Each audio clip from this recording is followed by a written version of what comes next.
Tuning in to BQ Prime. This is an earnings conversation, and we're speaking to the management of Blue Star. Vir Advani, who's the Vice Chairman and Managing Director of the company, is joining in. Thanks so much, Vir, for taking the time. Thank you. You seem to be making a habit of beating consensus estimates. From what I can see, 5 quarters in a row, you've managed to do this. The PAT is up about 23% in the quarter, and the revenue is up about 19%. And you've maintained that EBITDA margin despite, I think, some pressure on the input side. I want to talk about order wins, though, because that seems to be an area where you have beaten the expected trajectory by quite a margin. So where are these orders coming from, and what are the prospects right now? Great. Thank you so much for having me, and good morning. We had a good quarter, as you said.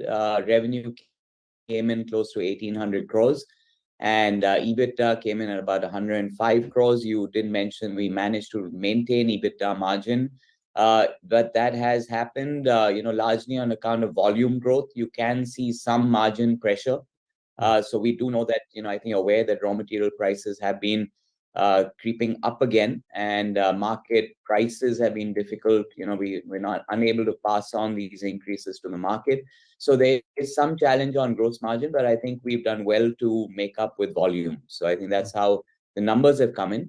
We're particularly happy with the order inflow. As you mentioned, it's up about 47%, same period last year. So what's happened is that I think a lot of it is on account of the public capex, as well as they're talking about, I think everywhere in the newspaper now you talk about crowding in private capex, right? We're actually seeing it on the ground. That's what's really interesting. So our order book has had a healthy growth, mix of some large public sector and government spending. So it's been metro rail, water projects. So these are all MEP projects, as well as in railways. So all of this coming from the government. On the private side, we're seeing a lot of investment coming into healthcare and into data centers. So these two segments in particular. Manufacturing as a sector also, the whole Make in India move of the government is actually translating into private capex on the ground, and we're getting now those MEP contracts for these customers. So it's a nice broad-based growth in order book, not restricted to any segment. And the real good news, I think, is that with the budget from announcements of yesterday, we hope that this momentum will actually improve. And so we are looking at FY24 being another year of strong order inflow. And so I think things are looking positive. So then the question arises, you said that you will improve on this trajectory, which is actually quite a statement to make based on the trajectory you're seeing right now. But then the question is about order execution. And I believe that there was a bit of an issue because of, the World Cup and a few of those projects taking a bit of a backseat. But what can you tell us about execution now? Do you see that picking up pace, and how will that change the picture of earnings in the fourth quarter? So just to clarify, all this I'm talking about is about India and India business. The FIFA delays are in our Qatar business, unrelated with any of this.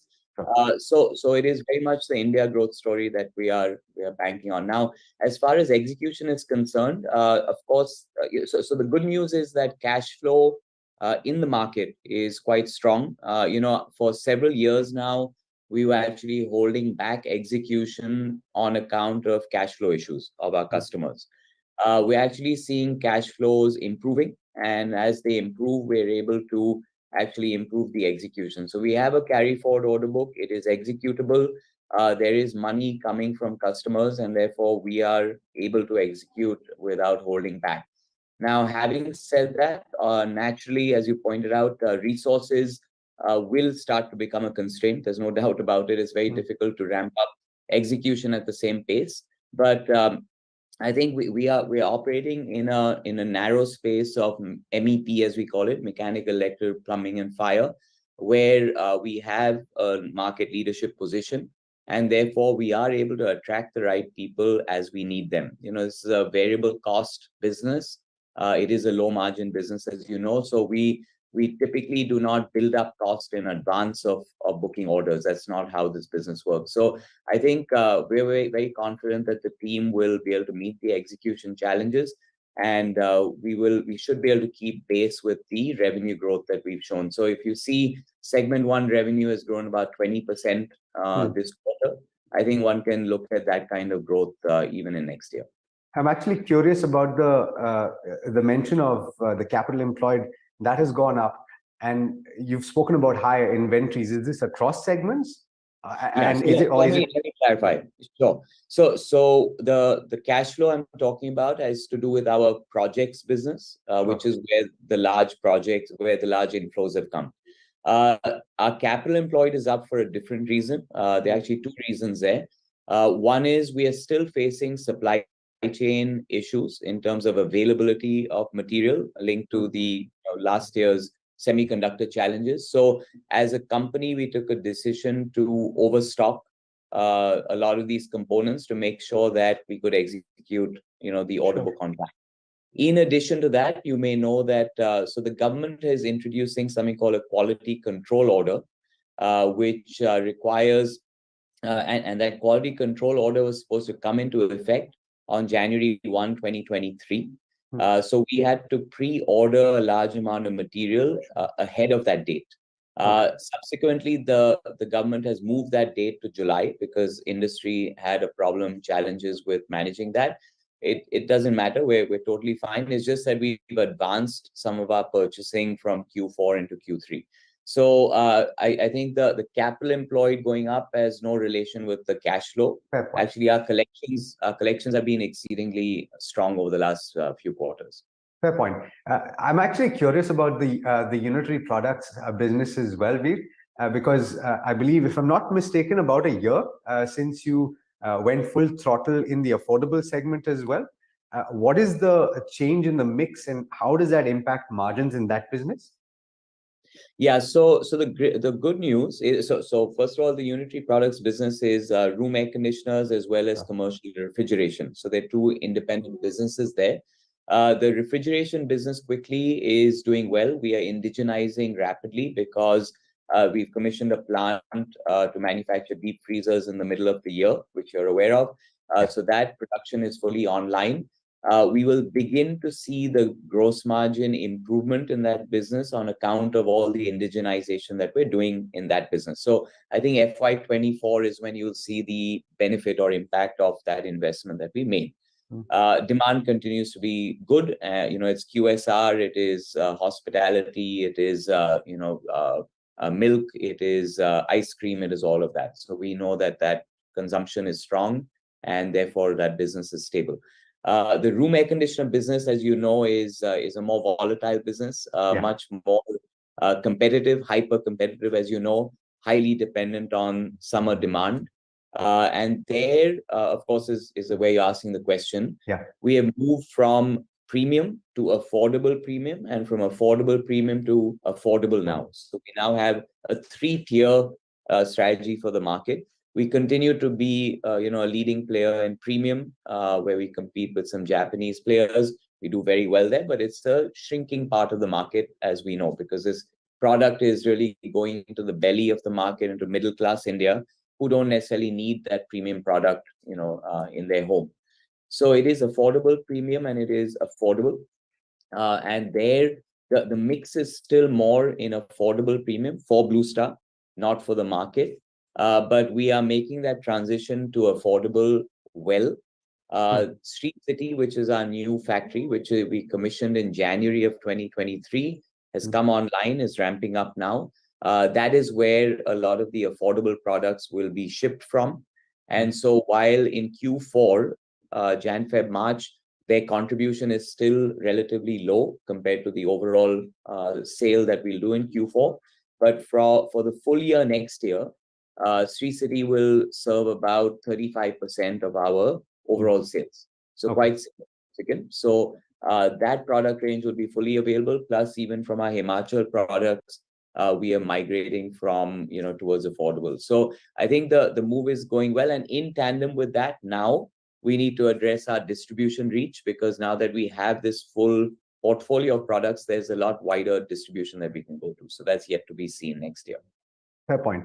So once all of that comes on stream, perhaps it'll make more sense to talk about the mix per se and the impact therein. But to close out this conversation, based on everything that we've spoken about, revenues seem to be on track, order wins seem to be on track, execution is going to improve, from what you've told me. The only question mark from what I see is not even on the gross margins, but on the EBITDA margins, because that input pressure continues to play out. Do you see that going into FY24? So, I don't want to say that everything is great because, there are many challenges and it's a difficult market to read. I'll say this, that even in Blue Sky, we're a company that is focused on profitable growth. We don't like growth without, margin. And it's not making us lose sleep at night. I wouldn't say that, but it is very much on the top of our minds that, look, as we see this runway of order execution, billing growth, overall growth in the company, how do we ensure that we keep moving these EBITDA margins up? It's extremely important for the management and the philosophy of the company. So we have to see how this year, how FY24 pans out. We've always said that if we need to cut back on volume in order to improve profitability, we will do that, because that is our DNA is that. For the first time in some time, we're seeing an opportunity to see volume growth and margin expansion at the same time. That's what we're aiming for. Now, whether we're able to execute it or not, of course, depends on how well we work. I'll say this, that that we should see a margin expansion next year. Would you clarify that a little bit to give us a range as to how much you're expecting? Yeah, so we do it segment wise, because it's difficult to talk at a company level because of business mix, but we stay with our long-term view of needing to bring segment 2 up to that 8.5 to 9%. And segment 1, actually, we've been indicating an 8% number. We haven't got anywhere close to that. This quarter, you saw us reaching about 7.2, I think. So we're getting there. So actually, segment 1 is moving a little faster than what we had expected. So let's keep our fingers crossed that we cross both those thresholds next year. Pleasure speaking with you, Vir. Wish you all the best. Okay, thank you. Thanks so much.